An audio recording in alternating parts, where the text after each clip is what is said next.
cute pocket-sized droids, Darth teeth, and evil twins. The Acolyte is here. And in this episode, I'm going to share my musings on the first 2 episodes of The Acolyte, as well as the discord that it's causing online. Big surprise in the Star Wars fandom, right?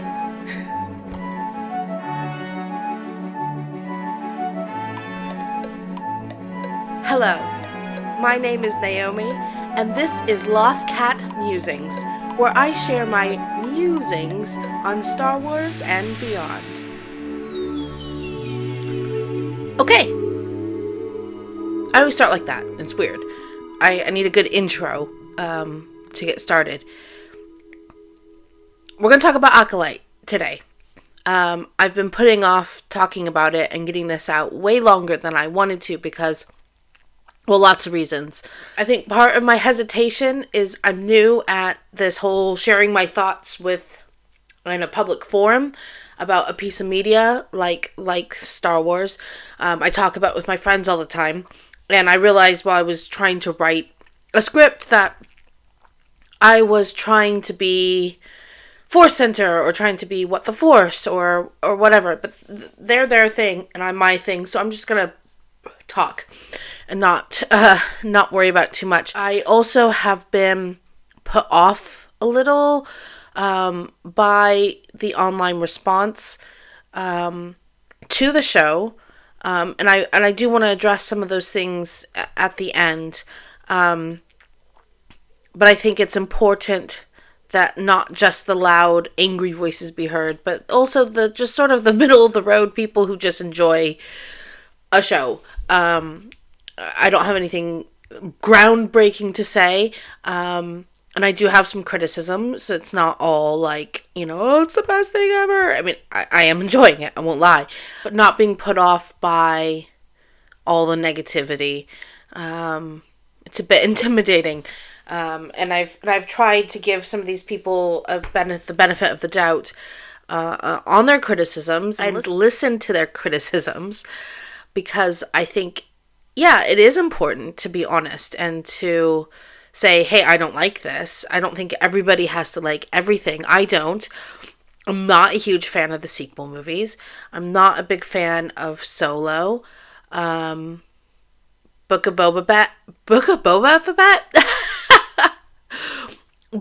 Boba Fett had some aspects that I really loved, but a lot that I just was sort of meh about. Even Ahsoka, which, gosh, I was rooting for that show, but I've got some strong criticisms about Ahsoka as well. So I'm not sitting here as somebody who's just gonna say anything, that everything is good, that everything's great, just to get likes or to be, to get noticed by Disney. My God, nobody even knows I exist. So you can't even come with me at the, Disney's paying me thing that you can with some of the bigger creators, because that ain't happening. Yeah, so Acolyte, let's get into it. Let's talk about it. Let me tell you what I liked about it, what I'm finding interesting about it, what I didn't like about it, and maybe we'll address some of these other things at the end. I'm going to use my notes so I don't get lost, so I don't just ramble. In case you are not aware, the newest live-action Disney Plus Star Wars show started last week, called The Acolyte. It is set 100 years before the prequels, before Episode 1, and it's the first live-action show outside of the Skywalker saga. The Young Jedi Adventures animated show, which is geared toward like my daughter's age, so younger kids, that's set in that era, but it's the first live action. And of course, it's all out of a publishing initiative that started several years ago with books, comics, books for all different ages. I'm making my way through them. I'm not as caught up as I want to be, but I have thoroughly enjoyed the High Republic books. They are really good, and you don't need any other knowledge at all about Star Wars. They're a good place to pick up, and there's some really good guides online, because there's a lot of books and a lot of comics to work through, which I'm doing slowly. I haven't touched the comics yet, but the books are, I'm really enjoying them a lot. So this show takes place 100 years after the book series is happening. It's sort of a thriller, murder mystery type show, and I'm really enjoying it so far. The head writer and the producer and the showrunner is Leslie Headland, who I've mentioned in previous podcasts how I was looking forward to seeing her take on Star Wars, being that she's only a little bit older than me and has a similar fandom experience, really the foundation being in the EU books, and she even did some of the role-playing games that were really popular in the 90s, so she's got a good foundation. And she also made a real big point of putting different era fans in the writer's room. So she had an original trilogy fan, a prequels fan, a sequels fan, and even somebody who wasn't really a Star Wars fan at all, to provide that balance between nostalgia, storytelling, and good storytelling. Not that nostalgia storytelling can't be good, but somebody to balance that out, which I think is also very, very important in your storytelling. I think that's some of what the sequels suffered from, was nostalgia storytelling, and it wasn't true to the story beats. Anyway, we're not going to talk about the sequels today. That's a whole other podcast. So, but they premiered 2 episodes last week on Disney Plus, and I honestly, truly enjoyed them. I enjoyed both of them. I think it's an interesting story. I'm very excited to see where it goes. I'm a big believer, I will say that right at the top here, I'm not judging a whole piece until I have seen all the episodes. I feel like sometimes we can make snap judgments in the first 2 episodes, but maybe they're building towards something, or there's information we don't have yet that we're not supposed to have yet. And so, I want to wait until I've seen all 8 episodes before I make a final judgment about what I think about the series as a whole. But these first 2 episodes I really, really enjoyed. I felt like right from the beginning it looked like Star Wars. I love, this is one of my favorite things about the show, I love that there are so many aliens. So many non-human species running around. That was one of my only criticisms about Andor, was that there were just not enough aliens in this galaxy that is supposed to be, so many different kinds of creatures and species running around. And this show was more than making up for it, just from the opening shot into the noodle house cantina place where the first fight happens, all the way through. There's lots and lots of different species, and I just love that. It gives it such a rich texture and a grittiness, and yeah, I think it's fantastic, and I love that. I love the look. I do feel like, and maybe it's just the planets and the locations we've been to so far, it feels a little bit more original trilogy era than prequel era. But that, again, it may just be where we visited. The Jedi Temple definitely has a different feel to it. The look of Coruscant has a very different feel to it. And so, yeah, we'll just sit back and see where we go and what we get. I liked that the first time we saw Jedi with Indira, played by Carrie-Anne Moss, Trinity, of course, from The Matrix. It is what they call their mission robes, the brown robes that we're more used to from the prequel era and the original trilogy era. And then moving over to the Coruscant and the Jedi Temple, we get introduced to the more formal robes, which, is great. And that's a big part of the High Republic look, is those gold and cream looks. And then they wear the brown, grittier ones when they're out on the road doing things. But even those, if you look at them, they are more intricate and more individualized to the Jedi wearing them than you might see with the prequels. And I really like that, because one of the things with the High Republic era and the Jedi really comes out in the books. I don't think we've seen it so much in the show yet. I don't know if they'll address it, but there's definitely a lot more freedom and ability to be a individual, experience the Force, create things, do things your own way while still part of the Jedi Order. And so having these little differences in their outfits and whatnot, it really shows that.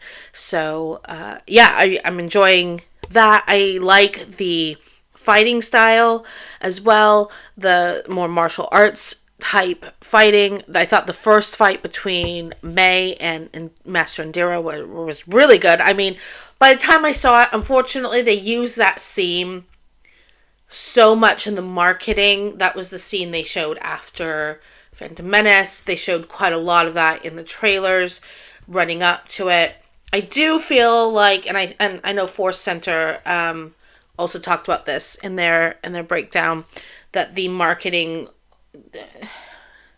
did a bit of a disservice giving away so much, but they're also having to draw people into something that doesn't have a hook like Obi-Wan or Ahsoka might have had. So I understand the challenges in that, and I don't envy the marketing team at all, but I wish that we had a little bit less of that opening fight. It also gave me a real sense of, I don't think that Indira Carrie-Anne Moss's character is going to walk away from that, especially when they showed her lightsaber laying on the ground. There was a lot of little things that I felt like maybe they should have pulled back just a little bit so that when we were watching the show for the first time, we could enjoy it. But just a little niggle for the marketing team.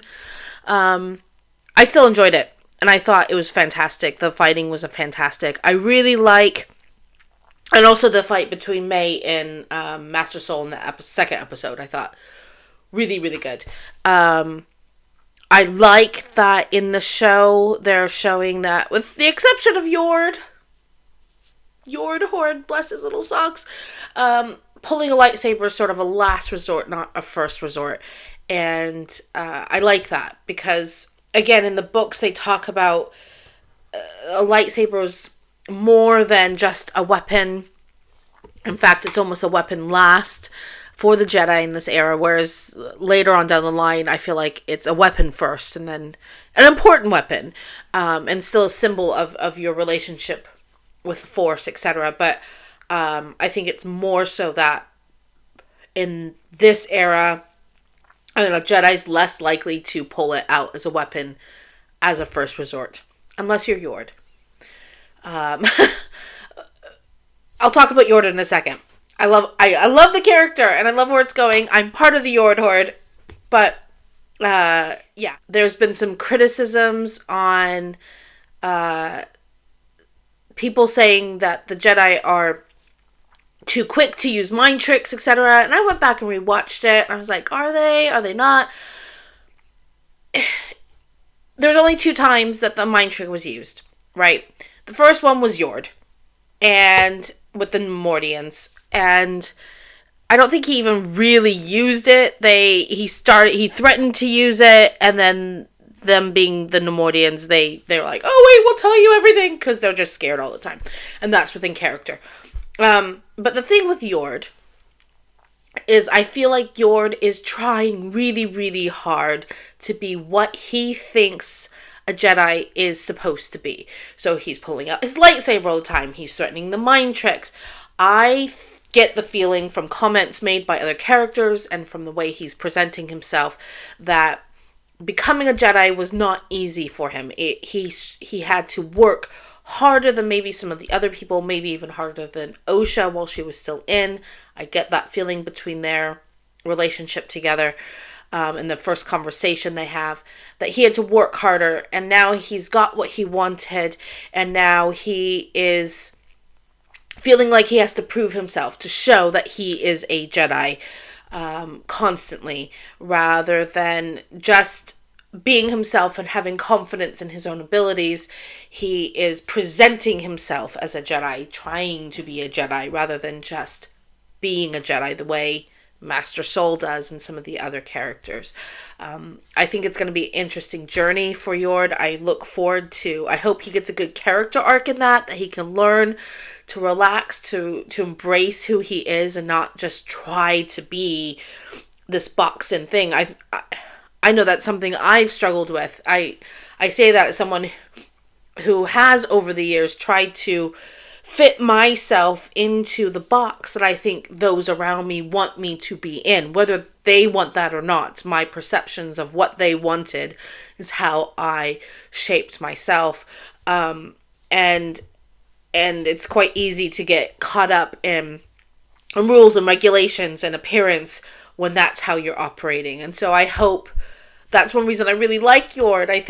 I hope he has a really good journey and a chance to explore and to find himself to be the Jedi, because I think he is a good Jedi. He just needs to have confidence in himself. He's working out of a low self-esteem and possibly a lot of fear as well, and so that manifests itself with roostering and sort of, I'm a Jedi, look at me, so I'm excited to see where Yord goes. The other time they used the mind trick was Master Soul with the mentally distressed prisoner that May helped. And he had the weird parasite thing on his face, and then she helped him and he betrayed her and took off in the escape pod. And I saw that not as a let me use my mind trick. He could have done that with some of the other prisoners that were blaming Osha for the mutiny of the poor chair droids. I loved the chair droids. If you didn't love the chair droids, I don't know what's wrong with you, because chair droids, that was very cool. Anyway, he could have gone and ripped the information from these other prisoners, but he saw this one prisoner who was clearly mentally distressed, and he went and cleared his mind, and he got the information he needed and wanted. But then he didn't re-distress him. He didn't put him back into that state. He released him from that, and it used compassion and humanity. And he saw that he chose that particular prisoner for a reason. And I think that says a lot about his character and about who Master Soul is. So I didn't see that as an abuse of his power. I guess you could say it was, but I personally didn't see it that way. Speaking of Master Soul, I think he is my favorite character so far in this show, played by Ling Jung-jae, who, if you'd seen the Squid Games on Netflix, he was the lead in that and beautiful in that. And so I was really excited when I found out he was doing this. And then you find out he initially turned it down because he only wanted to do Korean projects. He didn't really speak English. He only really wanted to do Korean projects, and apparently they sent him the script, which, for a Disney project, that's pretty cool that they sent him the script before he agreed to it, and he read it, and he really loved the character. It reminded him of Qui-Gon Jinn, who was his favorite Jedi, and so he decided to do it, and he worked in 4 months to learn English as best he could to be able to do the show. And I saw him at Star Wars Celebration in London last year, and he had to have an interpreter with him because he just wasn't confident yet in his English, and I think he has done an amazing job. There's been, again, some criticism of his line delivery, but I don't see that at all. I think he has such warmth and such depth in his performing on his face and his words, everything. I'm in love with this character. I'm in love with this performance. He does remind me a lot of Qui-Gon Jinn. Qui-Gon has always been one of my favorite Jedi. I love the warmth and the compassion and the ability that Qui-Gon has to look outside the box and to not just like your follow the rules because this is what we're supposed to do, but to look and say, no, I know this is what is expected, but this is what the Force is leading me to, or these are what these people, these beings need, and acting out of a sense of compassion and humanity. And I feel like that's a lot of what Soul has. He's obviously carrying something pretty heavy. There's some secrets in the background. I don't know. I sort of get the feeling that whatever happened when with this fire with Osha and May, that there's a lot more going on. I don't even know that maybe Indira and Soul knew it all. Maybe they did. But clearly whatever happened deeply affected Kelnaka and Torben, and in a very, very real sense, that it doesn't seem to have affected Indira and Soul in the same way. So that's why I sort of am speculating that maybe they didn't know all the details, whereas Kelnaka and Torben maybe did. I'm jumping all over the place. I'm sorry, but I'm just talking. There's a lot to unwrap with Master Soul. His relationship with his students, with the younglings that he's teaching at the beginning, with Jackie, his Padawan, who I love. I'll talk about Jackie in a moment. And clearly with Osha, he had a very real, deep connection with Osha that went both ways. She had real warmth when she saw him, as well as him seeing her. And so it's going to be exciting to learn more about their relationship and just who he is. And I'm so very excited about his character.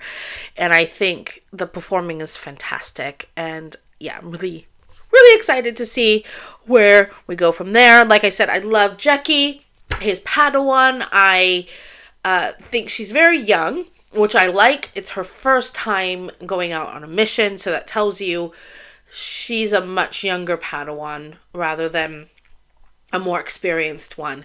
And that shows. And I feel like she does have a little bit of that posturing like Yord, wanting to be the Jedi, but she also was open enough and willing to learn enough that she's able to think outside the box. She was the one who came up with the plan in the second episode, rather than just going in with our lightsaber and using our fists, but going in and getting information. I'm really, really excited to see where she goes in the show. I like how direct she is. I like, her openness and her willingness to learn. And it's obvious that she idolizes Soul a lot. And I'm worried for her poor little heart when all of these secrets start coming out over the next few episodes. How is that going to affect her view of Master Soul, her view of the Jedi, and her view of herself in the Jedi Order? I think she's a really interesting character to have in the middle of all of this going on. And I'm really looking forward to seeing where her story goes. And in a way, she's a lot like the audience, where she doesn't know as much as the other characters around. So she's a good way in. So, sort of like the companions would be on Doctor Who. And yeah, I love her character. The actress who plays her, I can't remember her name at the moment, but she was the little girl in the movie Logan, and which I really enjoyed. I'm sorry, Marvel fans, you can come up with me. I know names. I'm not a Marvel person, casual viewer. So, but I enjoyed Logan, and I enjoyed her performance in that. So I'm excited to see her in this as well. And then, of course, we have Osha and May. I think that Amandla Stenberg, who's playing both May and Osha, she's done a very good job of making them distinctly two different people. It was very evident almost right away that they are very different. They are two different people. They are not the same person. And that's very challenging. And I felt she did that in her eyes.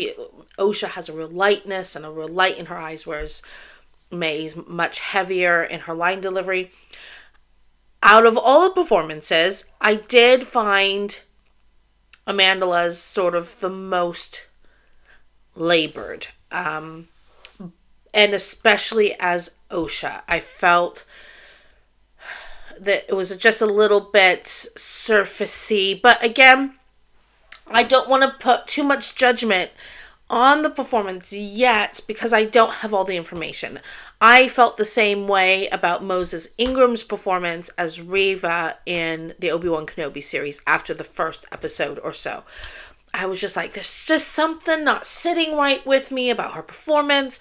But then as the show progressed and you learn more about the character, I realized that there were those things that weren't sitting right with me were not supposed to sit right with me. They were very clear choices that the actress was making based on her full knowledge of the character. And so when I was watching at the beginning and it wasn't sitting right with me, there was a reason behind that. And now going back and looking at it, I'm like, actually, it was a very beautiful and nuanced performance. And so I'm very... something's not quite sitting right with me with the performance of Osha, but that may be because there's information we don't have yet. Obviously, there is a lot of information we don't have yet about the characters. It may also be Amanda trying to make them different, and that can be really hard. It's harder when you've got two characters when one's bad and one's good. Not to use black and white terms, but it's easier to be the bad one. It's harder to put forth just a normal good character as a performer. And so I will sit back and see where that goes. It's not that I did not enjoy it at all, just there was a couple moments, just one or two really, in the first couple episodes where I sort of went, okay, interesting performing choices. But again, let's wait and see. And if that's what it is, great. And if not, great. It's still a good show, in my opinion. Anyway, moving on. I also really, really like that they didn't drag out the twin thing too long, or make that a big major twist. That right from the top, we addressed it. Yep, she's twins. There's two of them. One of them's committing crimes. The other one is just living her life and has baggage. So yeah, I'm glad they got that out of the way right away, because again, from the marketing, from different clues that were put up, a lot of us were sort of suspecting that she was a twin. I also really appreciate that we got out of the way with, in these first two episodes, that the Jedi are trusting Osha, that she's not the one committing these crimes. She's not a part of the crimes with May. And so getting that out of the way as well, without this runaround of constantly questioning her, because that means we can move on with the story and not continually question, ooh, is she good? Is she bad? Is she good? Is she bad? I mean, I'm sure there's a lot more nuance to the character. I'm not saying she's all good, but I also appreciate that we're not dragging out this, did she kill them? Did she not kill them? Part of the storyline. That's taken care of. We can go forward into the other things that are going on in the story that are driving. I think that's really, yeah, well done. Good writing. Oh, and Pip! We love Pip! Pip the droid. I loved Pip. I want Pip. We need to protect Pip. It was distressing seeing Osha rip his head off at one point, but that's what he's made for. Very functional, very cool. We love Pip. Oh, and there was also little squat gonk droid. I love gonk droids. Gonk droids are my favorite. And so to see a little one, and I think I even saw like a desktop one in Osha's cabin on the ship where she worked. We love gonk droids. We love droids. We love Pip. Yay, Pip. That's... I love a good droid. I mean, everything out of the sequels, probably one of my favorite things to come out of the sequel trilogy is BB-8. Love BB-8. Love R2-D2. Love a good droid. Chopper. Always Chopper. Chopper the killer droid.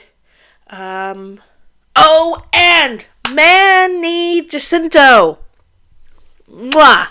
Beautiful. Love it. So intrigued by his character. So intrigued. I heard that I heard that Leslie Headland had Manny in mind when she was writing this character. And I just think that's so interesting. He was played Jason in The Good Place, which if you've not seen The Good Place, go watch it. It's go watch it. Trust me. It's amazing. Loved it. And Jason was one of my favorite characters in that. But his performance in The Acolyte is so intriguing. Bouncing between this sort of bumbling, comedic nobody and a slightly menacing mystery somebody. I am very intrigued. As Palpatine would say, I'm going to be watching this character with great interest. There's been a lot of speculation online whether Manny's character could be the masked red blade wielding character from the end of episode 1, who the internet is calling Darth Teeth, which I love. And I do think that's a possibility. I think it would be an interesting twist. It's not really a twist. Interesting story beat. I also think it's too early to be making too many predictions on this. So I'm gonna sit back and watch. I find his character very intriguing, though. He's more than meets the eye, and he got one of the biggest laughs from me when they meet him in the shop and Soul says, "Who is he?" And he looks at Yorda and says, "I don't know. I thought he was with you." Yes. Very intriguing character. Cannot wait to learn more about him, and seeing what Manny can do with him and the writing. Yeah, really good. Excited about that. Let's talk about Vernestra Rowe, who is the only sort of pre-existing character to be in the show so far. She's from the High Republic books. I was so excited when I found out Vernestra Rowe was the character coming in to the show from the books. Love her character in the books. She's a Jedi prodigy. She became a Jedi Knight when she was only 16. And a bit rebellious, and she marches to her own drum. She does her own thing. And she's still discovering herself in the books. But I really like who she is and her character in the books. So in the show, granted, it's like 100 years later. So there's a lot of life she's lived that we are not privy to knowing what happened. But she just seems so political and so by the book. And I was a little disappointed by that. But we're only 2 episodes in. We don't know where we're going. We don't know where we've been. There's still time for them to show more of Vernestra Rowe. And if that's the Vernestra Rowe we're getting, then that's what we've got. But I found it an interesting character choice at this point. But I'm willing to sit back and see where they go with it. I was not a big fan of the way both episodes ended. It seems to be there seems to be a trend, because we had this with Andor. I felt like we had this with Ahsoka, where the episodes just end. And I don't know if it's because as creators they're looking at it as one big entity, but as viewers I find it very jarring, and I wasn't a fan of that. And I really felt, especially the end of episode 2, we jumped to meeting Kalnaka, wherever he is, the Wookiee Jedi. And I sort of felt like we didn't need that. It felt like a little bit like, we said his name, now we got to tell you who he is. We could have waited until the next episode, potentially. We'll see how it all flows together. I felt that way with some of the Andor episodes, but when you put them together, it really worked. So, I don't know. And the end of episode 1, I felt the voiceover sort of monologue from Darth Teeth, or whoever he is, it was interesting, and it gave a lot of interesting information and motivation for these characters, setting up the Acolyte, setting up these different things. I like that. I just, I just wondered if it could have been filmed differently. It just felt weird. It felt like it was something being done for the audience rather than something happening to the characters. And it just took me out a little bit. With him igniting his red lightsaber. Yeah, it looked really cool. And I was sitting there and I went, ooh. But then upon reflection, it was like, well, why did he do that? Does he just stand on cliff tops and ignite his lightsaber randomly? I mean, I guess if I had a lightsaber, I would probably stand randomly turning it on because that would be cool. But within the context, it just seemed like a bit of a nod to the fans. Like, this is the bad guy. Look, he's got a red lightsaber. And so while I appreciated the information given, I just wish it had been given in a different way because, yeah, it just felt a little weird. And then it ended. I had less problems with that abrupt ending because of the way, the sort of, look, red lightsaber, ooh, boom, blackout. It was a little bit more cliffhangery than the Kalnaka stuff. Those are my main criticisms. I don't have a problem with the writing. I don't have a problem with the visuals. Was I disappointed that Carrie-Anne Moss's character died so soon? Yeah, but I think somebody needed to die. And in the story, they're going after these 4 Jedi. And I get the feeling that Kalnaka and Torben are going to be immensely important in whatever happened. And so I feel like she was the one to go. And we are going to be seeing more of her in the flashbacks. We've seen that from the trailers. And it drove that story. We needed a murder to drive the story forward. And so it works. I'm fine with it. Yeah. And then we'll just see where it goes. Unfortunately, Disney sent out 4 episodes to, reviewers and whatnot. And so there's been a lot sort of flying around already. I've managed to avoid full spoilers, but there's been a lot flying around, especially about the next episode coming out. So I'm curious. We don't have long to wait. You in the States get it tonight, and I get it tomorrow. So yeah, we'll see. We'll see what happens with that. I just hope that people can sit back and just make a decision for themselves whether they like the show or not, without falling prey to all of the clickbaity, loud, yelly, fandom menace criticisms. I find it really sad. The Star Wars fandom has always been a bit toxic. You go all the way back to the prequels and the bullying that happened to Ahmed Best, who played Jar Jar Binks, and Jake Lloyd, and Hayden Christensen, who played Anakin, or young Anakin and older Anakin, respectively. George Lucas has spoken about how difficult that was. So this isn't a new thing. I think it's a lot worse because of social media and the current political climate that we are in is just magnifying everything. I did go into some of the online spaces because I don't want to just jump on this. Everybody who hates the show is a sexist or bigot or racist or whatever. Or a homophobe. All those things. I am going to give people the benefit of the doubt. That's what I do.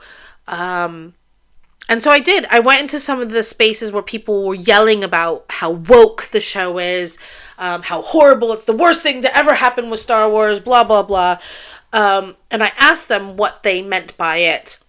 And unfortunately, so far, nobody has been able to give me a constructive criticism that did not involve the race or the sexuality of the performers and or writers of the show. And that's an issue. If you don't like it, that's fine. Don't like it. I don't like a lot of things. And I just move on. And I let the people who do like whatever that is, enjoy it. There's a lot of things I don't like, but I don't sit here and scream and yell whenever it pops up on my feed about how bad it is and about how much I hate it. I know a lot of people have a lot of great, great love for the sequel trilogy, and more power to them. I personally just really, really did not like them. For multiple reasons. Again, I'm not going to do a podcast about the sequels right now. But I find it very sad that just because Leslie Headland is a gay woman, Amandla Steinberg is a non-binary person. The actor, again, I should have looked this up, but the actor playing Jord is a gay man. There are not many white male leads in the show, and all of these things combined have caused people to dislike it and go into it not wanting to like it. I feel like there was, even before the show was released, even before there were trailers out, people were yelling about this show. And I find it really sad. And I find it exhausting. And I like to go on Twitter. I like to go on Facebook and Instagram and places and hear what other people are thinking about it. I love hearing people's insights, both negative and positive. But I find right now it's just exhausting. And it's sad, And I find it sad that people can't give the creators the benefit of the doubt. A lot of the criticism I'm seeing is that, well, they just hired these people to tick the boxes for diversity. And maybe I'm naive. I don't know. I feel like they hired the people they hired because they were the best ones for the job. I want to give the creators and Lucasfilm and the casting the benefit of the doubt with that. I think we're seeing more diverse casting. We're seeing more... Yes, there aren't any white male leads in this show, but does that matter? It's a show it's a space opera about space wizards with laser swords in a fictional world, so I don't think the race of the person should matter at all. And the fact that people are making it matter, I find distressing and sad. And people keep talking about an agenda being pushed, and I have watched this through several times, and I'm not finding an agenda that's being pushed unless you're looking for an agenda being pushed. So I just think it's sad. I think that we should just relax. If you don't like it, move on. It's been a tough week online being a fan for Star Wars, for Doctor Who. This last episode has made people very upset. Again, for reasons that... Was it the best story? No, I didn't think the new Doctor Who episode was like... Wah! But I enjoyed it, and it was fun. Anyway, this isn't a Doctor Who podcast either. So, judge for yourself. Watch it objectively. If you don't like it, you don't like it, and that's fine. If you like it, then enjoy it.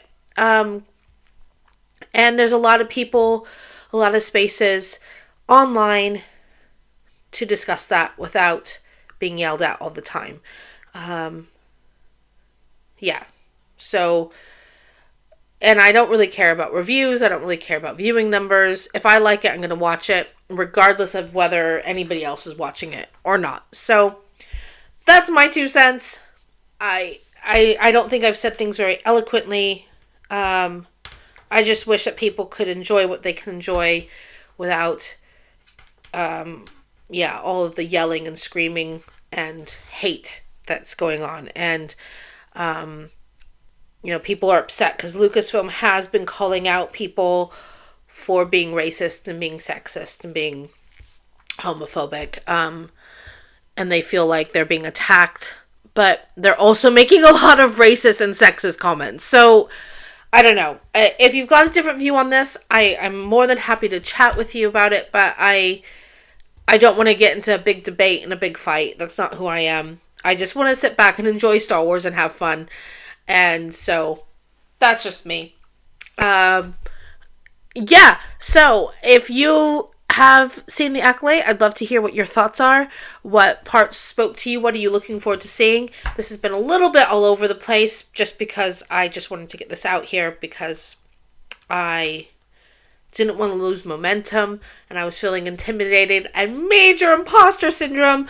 But Brian, who ran Pink Milk, which was one of my favorite Star Wars podcasts, has recently come back after taking some time away from the internet and from social media.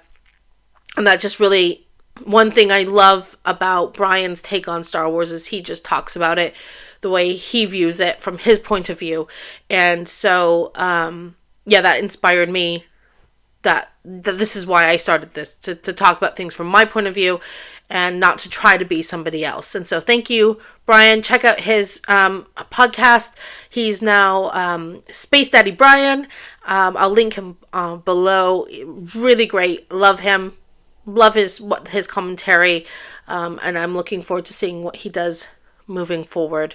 And if you want some other really good podcasts, different points of view, Force Center, always good. They always have really good insight. They are critical where they need to be critical, but they also just enjoy it. And also What the Force, if you want to get into the mythical storytelling point of view from Star Wars. I have not listened to their one about Acolyte yet, but I'm so excited to because I know that Claire Marie is going to have so much to say.